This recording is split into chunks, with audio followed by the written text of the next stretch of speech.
Doctora Ana María Arriagada asumió como nueva presidenta del Colegio Médico y para hablar de sus desafíos, de la crisis de las ISAPRES, de la gestión de la ministra Aguilera, entre otros temas, nos acompaña precisamente la doctora Arriagada. Doctora, bienvenida a Noticias 24 de Canal 24 Horas. Muchas gracias, Valentina, y agradezco el canal. A ver, partamos por la crisis de las ISAPRES, que es uno de los temas que nos ha acompañado hace meses en materia de salud. ¿Qué va a hacer el Colegio Médico? ¿Qué va a hacer la mesa directiva liderada por usted frente a esta crisis de las ISAPRES? ¿Qué rol van a tomar? Bueno, nosotros tenemos un rol importante que es relevar en el fondo los elementos o los aspectos que en el fondo están viéndose más afectados por esta crisis y ofrecer también nuestra capacidad técnica para poder apoyar durante la resolución de este problema.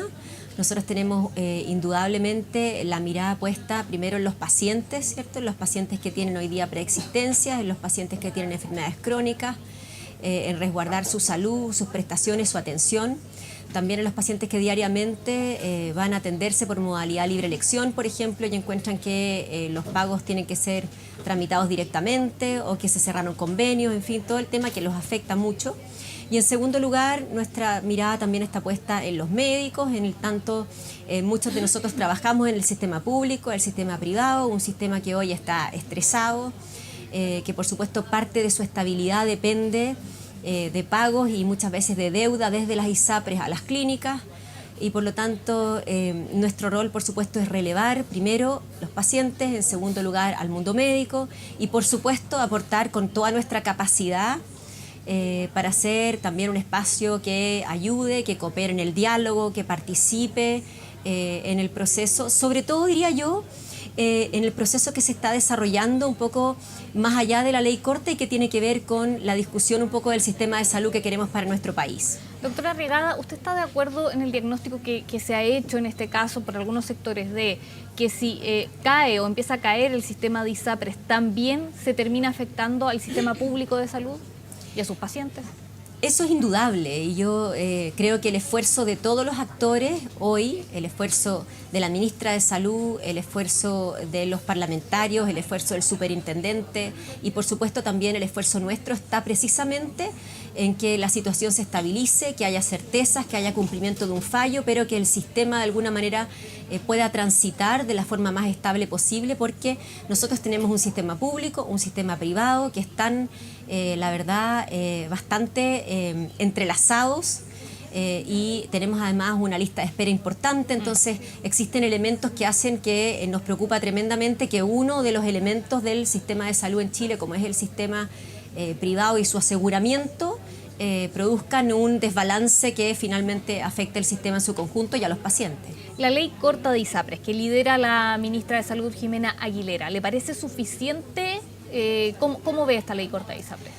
La verdad yo creo que a la ley corta no hay que pedirle más de lo que puede ofrecer. La ley corta de alguna manera tiene un rol, primero que es de alguna manera operativizar lo que es la aplicación de un fallo que está ahí, que hay que cumplir.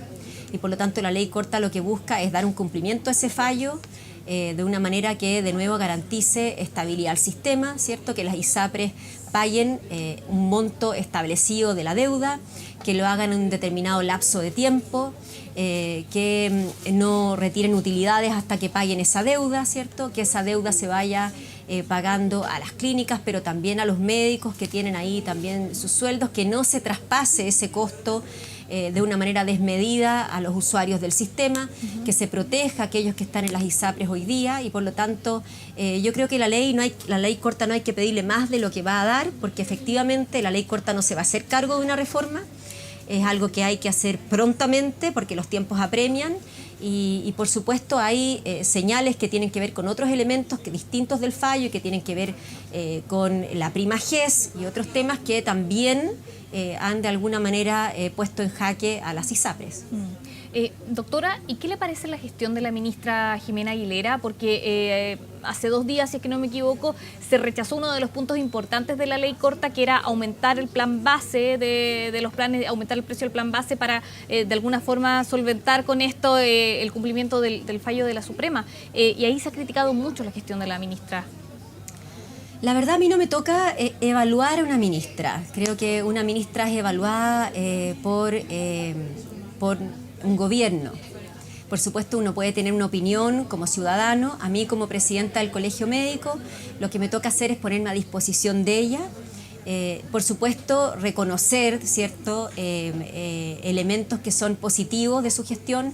Yo pienso que en la votación que vimos esta semana hay elementos que son muy importantes porque se aprobaron en gran parte los cambios de FONASA. Y por supuesto quedó de alguna manera en suspenso el tema de los planes base, pero también yo entiendo que hay elementos que se van a sumar en los días que siguen y que todavía a lo mejor no permitían hacer ese cambio del plan base con seguridad. Yo estoy pensando en el ICSA, ¿cierto?, que es un cálculo que recién vamos a conocer sus efectos a mediados o la tercera semana de febrero. Vamos a conocer en los días que siguen lo que pasa con finalmente el pago por los menores de 2 años. Entonces hay elementos que se están movilizando y yo aquí, la verdad, prefiero siempre ver el vaso medio lleno. Creo que la ministra es una autoridad muy competente. Creo que ella ha enfrentado esta crisis y otras. Y por lo tanto yo confío en que ella pueda apoyar en resolver esta crisis, entendiendo que ella tampoco es la única actriz, digamos, sino que hay otros actores también comprometidos y que tienen que apoyar. ¿Cómo deberíamos transformar el sistema de salud, doctora Arriagada? Bueno, yo creo que una vez que se estabilice de alguna manera el sistema con la ley corta, sin duda es el momento de mirar los esfuerzos que se han hecho, yo diría en los 15 años que vienen desde atrás, para ver justamente cómo hemos acordado algunos elementos. Está claro que el sistema de aseguramiento privado tiene que hacer profundas transformaciones.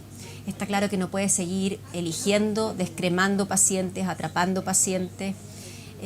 También está claro que no se pueden trasladar los costos de la salud directamente a los pacientes, que hay que hacer un esfuerzo por controlar esos costos.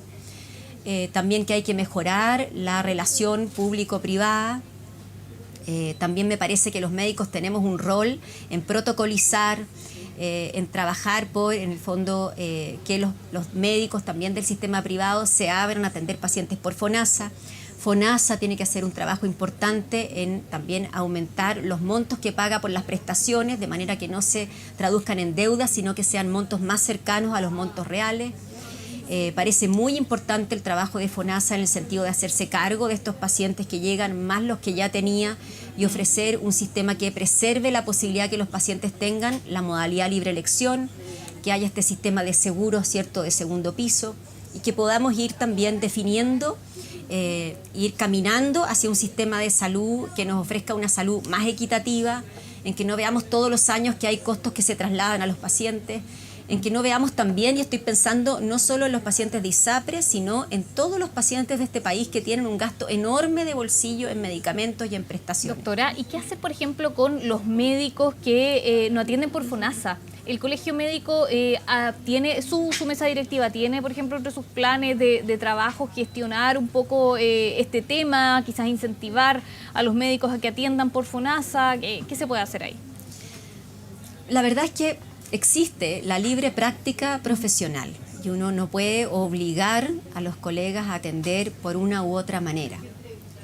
Sin embargo, yo siento que es muy factible en el fondo que en la medida que las ISAPRES tengan que acomodarse, ¿cierto?, y además que aumente mucho la cantidad de pacientes que están en el sistema público, efectivamente el mundo privado, y estoy pensando en las clínicas, tenga que abrirse a también resolver muchas cosas por FONASA. Entonces yo creo que efectivamente los médicos también, de alguna manera los que no atienden por FONASA, también se van a obviamente abrir, porque la necesidad lo va a hacer necesario, a atender pacientes por FONASA, pero eso es algo que nosotros no podemos imponer. Nosotros sí tenemos una mirada que siempre quiere, por supuesto, cuidar la atención pública que atiende a la población mayoritaria del país, y queremos también que la atención privada tenga elementos sanitarios, de justicia, de control de costos, ¿cierto?, y también de solidaridad, que son muy necesarios.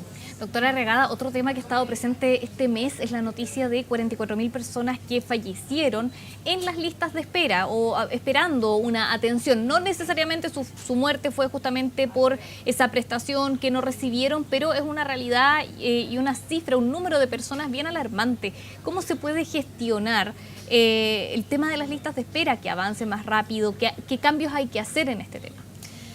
Bueno, primero decir que esto es un tema muy lamentable y muy penoso. Yo creo que para cualquier persona o que tiene un familiar que ha fallecido esperando, independiente que fallezca de otra causa, fallecer en una lista de espera implica que parte de tu tiempo, digamos, fue dedicado y fue angustiosamente vivido esperando, buscando una solución, reactivando tus exámenes cada 6 meses porque estaban antiguos, viajando a un hospital o a un CESFAM para preguntar qué pasaba contigo. Esa es una situación muy lamentable, muy dolorosa y yo creo que poco digna para los millones de pacientes que esperan. Eso en primer lugar. En segundo lugar, decir que la lista de espera no es algo nuevo, es un problema antiguo que todos los países tienen. Chile ha hecho esfuerzos importantes y el GES fue uno de esos para resolver la lista de espera y priorizar la atención de ciertos pacientes, de manera que un niño con un cáncer, que una persona con hipertensión, con diabetes o con una terapia oncológica tuviera una cierta urgencia. Esa priorización fue hecha también con una mirada de resolver la lista de espera y creo que tenemos que seguir funcionando de esa manera.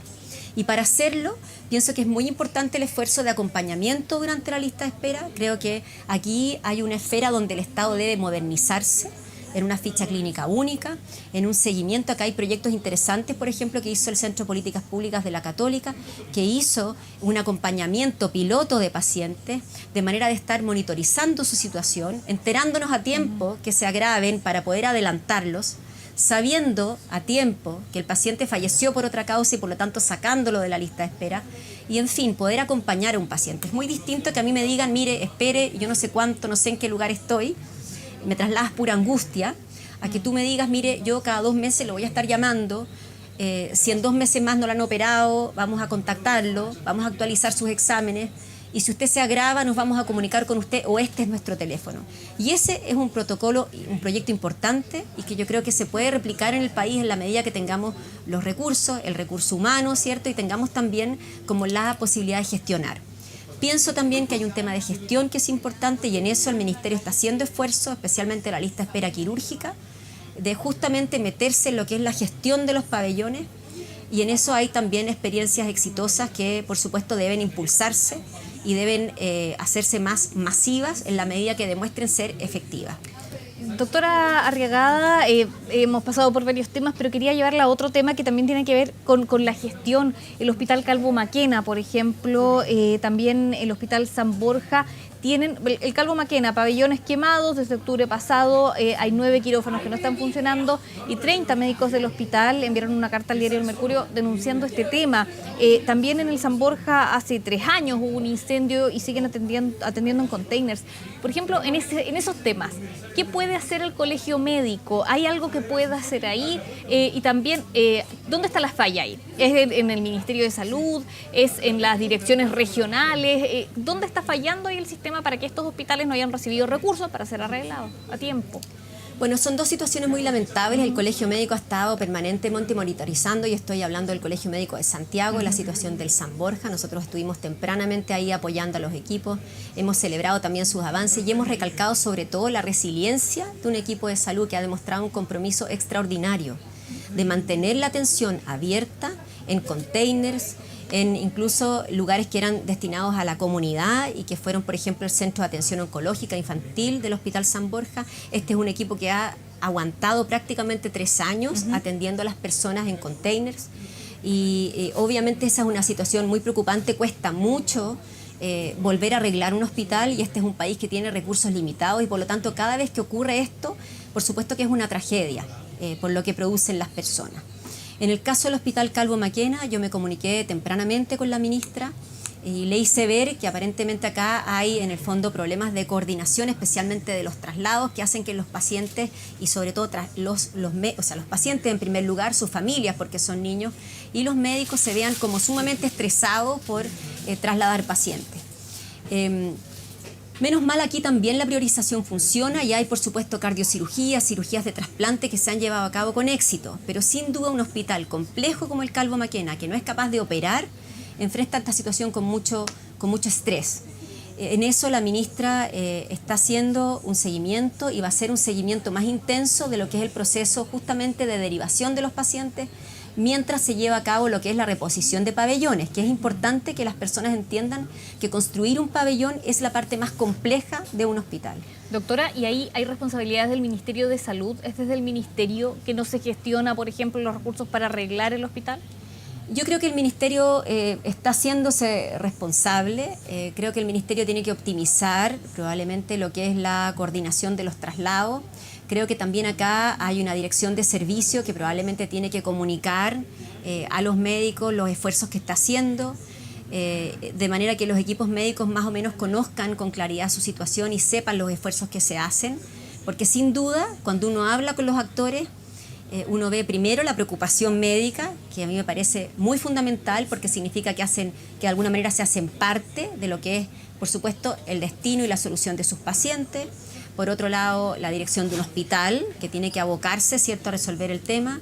Hay un servicio de salud que tiene que operativizar los convenios que sea necesario para resolver esto en otros hospitales públicos, que es lo que es complejo, o en el servicio privado.